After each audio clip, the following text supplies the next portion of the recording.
Ici, l'enfant intérieur vous permet de connaître où vous devez aller travailler chaque jour. Votre enfant intérieur vous permet d'aller vous concentrer sur une partie de la dimension du bien-être. Une partie de la dimension du bien-être.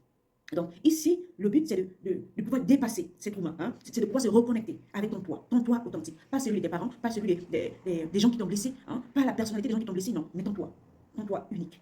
Bonjour belle dame, j'espère que vous vous sentez bien. Alors restez jusqu'à la fin. Je vais vous donner des choses pratiques que vous pourriez utiliser au quotidien. Parce que le but ici, ce n'est pas de faire seulement de la théorie. On veut de la pratique qu'on peut utiliser au quotidien.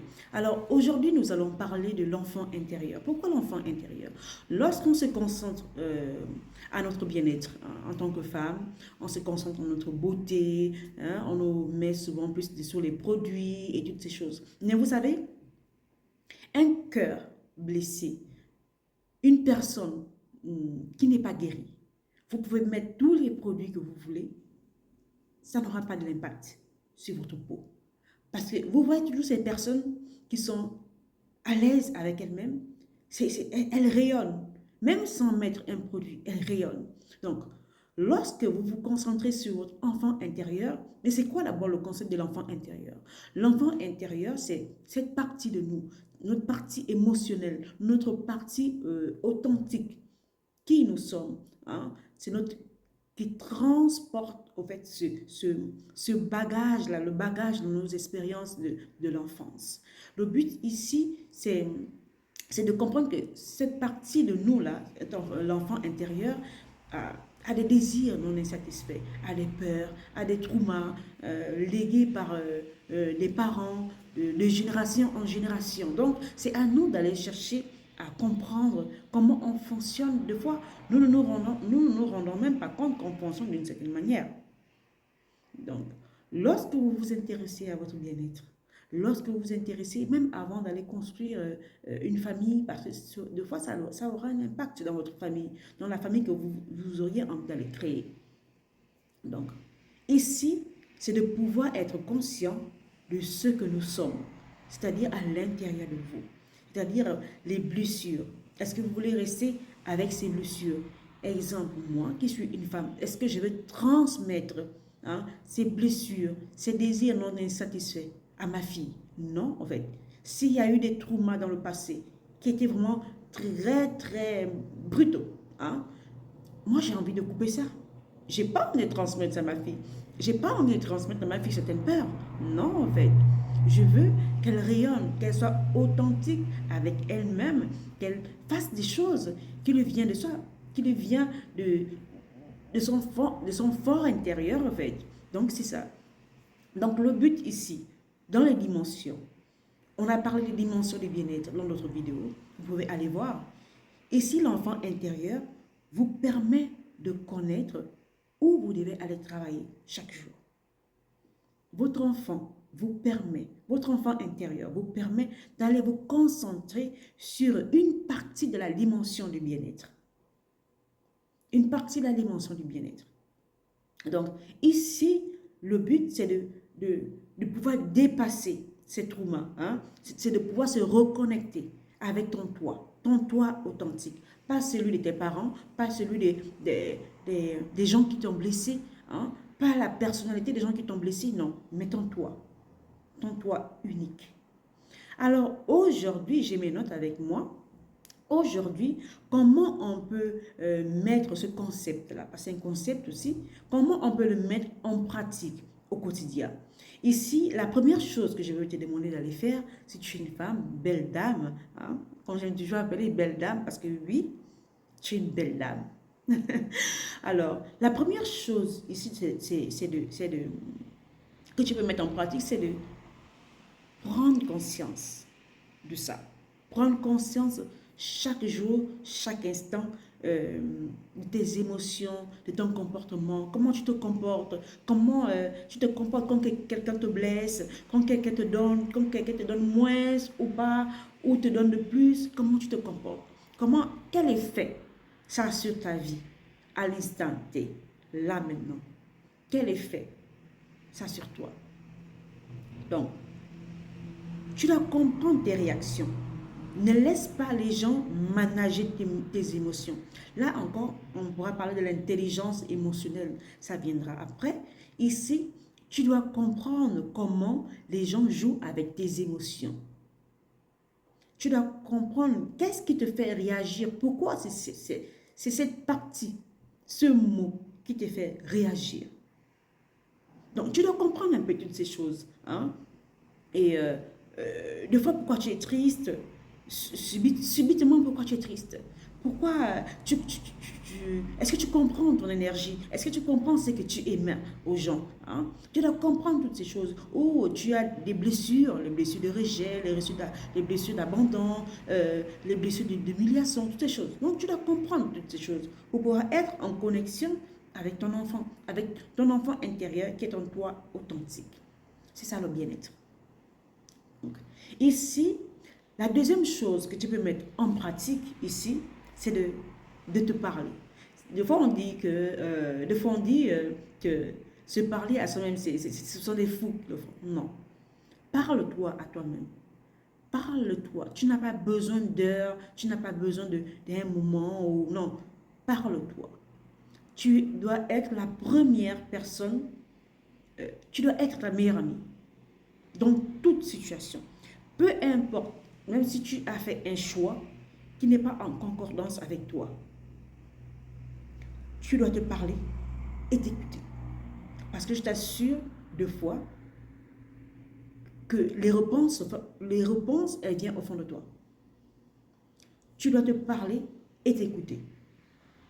Pour établir en fait ce dialogue avec ton enfant intérieur. Parce que cet enfant, il t'envoie toujours des signes. Il te fait comprendre quand tu es en train d'aller dans une impasse. Cet enfant te guide. Même s'il a peur, mais des fois, il te guide. Quand tu apprends à l'écouter, quand tu apprends à dialoguer avec cet enfant intérieur, mais je t'assure, c'est waouh. C'est waouh. C'est simplement waouh. Donc, tu peux le faire en méditant. Médite. Tu peux le faire en priant.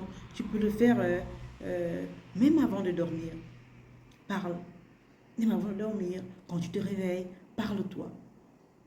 Parle-toi. C'est la meilleure des choses que tu peux te donner. OK.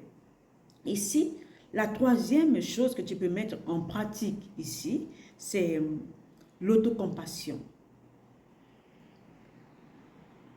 Vous savez, nous vivons dans un monde de stress. On vit dans un monde où tout le monde veut se faire voir. Hein.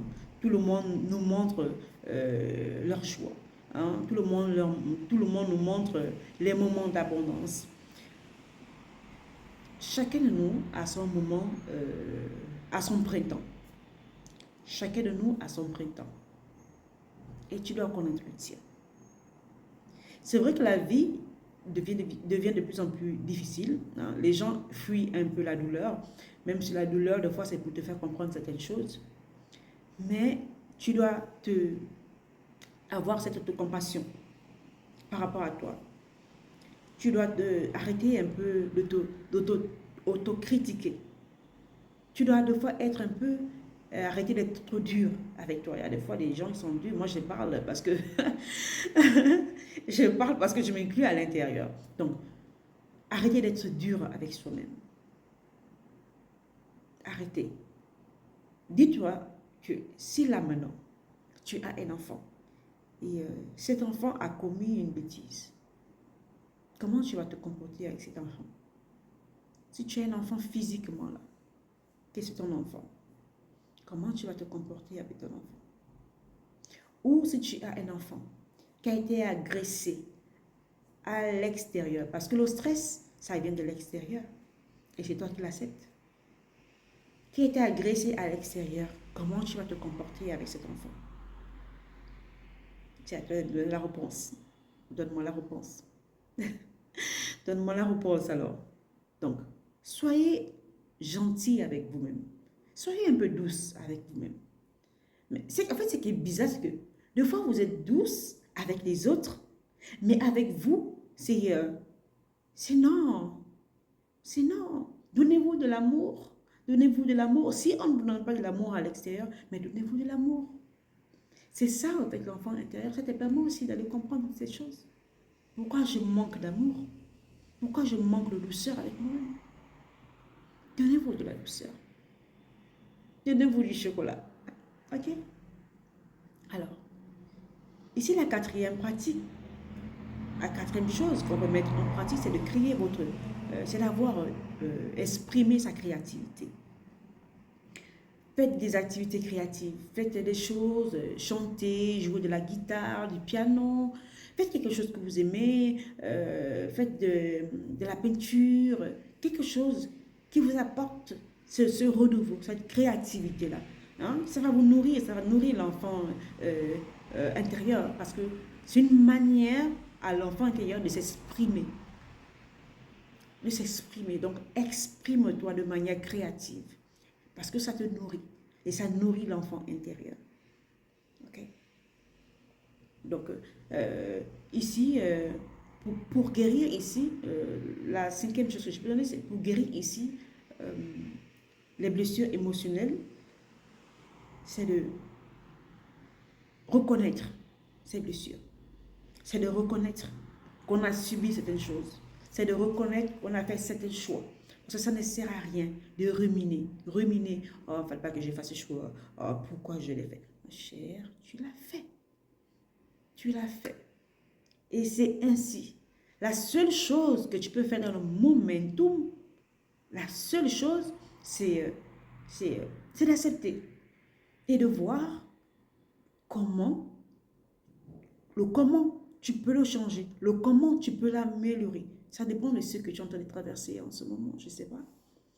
Mais le moment, c'est de comment je peux m'améliorer, comment je peux changer cette situation. Là, nous ne sommes plus au pourquoi. Pourquoi c'est m'est arrivé, nous ne sommes plus au pourquoi. C'est le comment. Le comment, ça te permet d'aller dans ce cheminement et d'avoir la foi, de pouvoir dépasser ce que tu es en train de subir en ce moment. C'est de dépasser tes blessures. C'est de voir au-delà de ce qu'on t'a imposé quand tu étais enfant. C'est de voir au-delà de ce qu'on t'a dit quand tu étais enfant.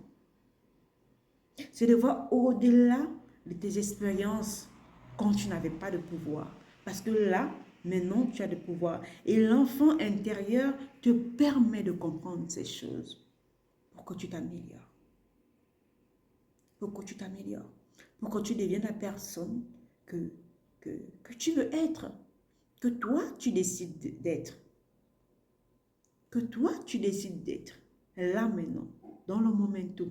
Même si en ce moment, tu te dis, comment je pourrais le faire? Il faut avoir la vision. La vision de toi. La vision de cet enfant intérieur qui n'a pas été endommagé. Ce petit rêve qui n'a pas été endommagé, qui a toujours été là. C'est ça, aller comprendre l'enfant intérieur.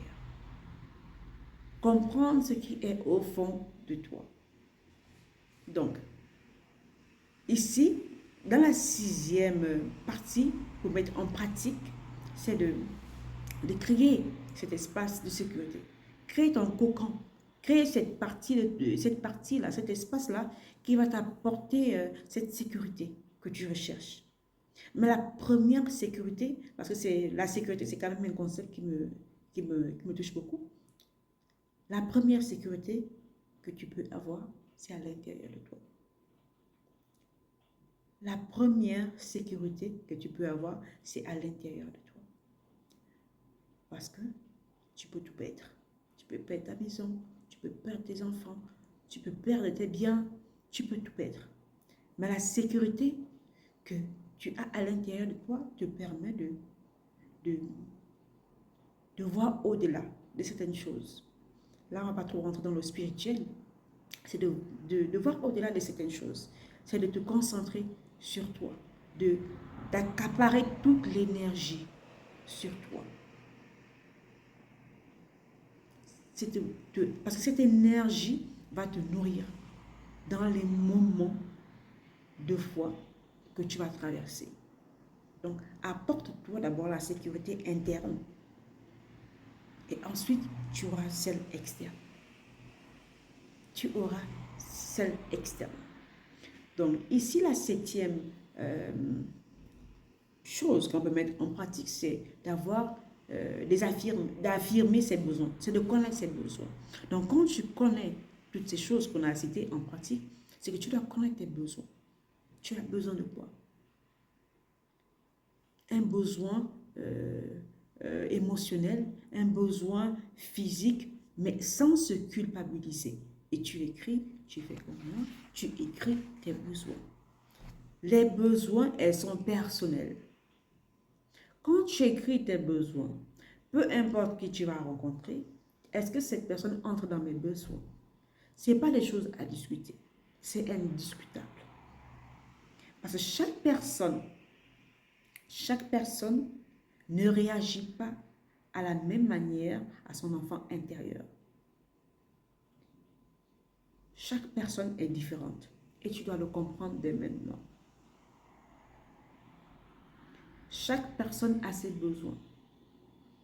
Et ne laisse pas quelqu'un venir t'imposer ses besoins à lui. Tu dois comprendre toutes ces choses. Mieux prendre soin de ton enfant intérieur. Alors, j'espère que cette vidéo t'a plu. Je te donne des choses pratiques que tu peux utiliser au quotidien, que tu peux écrire. Comme disait Swan Jean Brown, il est mieux quand tu as une idée, quand tu as quelque chose qui résonne dans ta tête, écris-le. Il est mieux de l'écrire. Comme ça va rester en mémoire. Donc, j'espère que cette vidéo t'a plu et aime cette vidéo, partage cette vidéo. Peut-être cette vidéo, elle va aider quelqu'un qui en a besoin. Alors, dans une autre vidéo, je vais peut-être vous parler un peu comment récupérer son énergie durant l'enfance. Comment récupérer son énergie sur toutes ces personnes qui ont profité de nos moments de faiblesse, qui ont profité de nous pendant qu'on était enfant ou on n'avait pas de pouvoir. Donc, je vais pouvoir faire une vidéo dessus et j'espère que vous prenez soin de vous. Allez, ciao!